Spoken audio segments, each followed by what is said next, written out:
Sinabi nila, ako daw ay krung-krung. Ako daw ay baliw. Ako daw ay wala sa tamang pag-iisip. Ano bang sabi ko sa inyong lahat?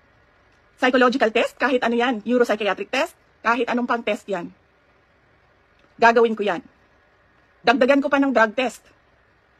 Pero dapat, magpa-drug test ang lahat ng mga nagtatrabaho sa Office of the President, sa Office of the Vice President, sa lahat ng opisina ng Senado, sa lahat ng opisina ng House of Representatives, sa lahat ng department. Wag na yan, alam mo naman na maraming umakto na di hawak ng Pangulo ang mga isipan o pagkikilos nila, umakto ka na lang bilang maayos o decorous na opisyal.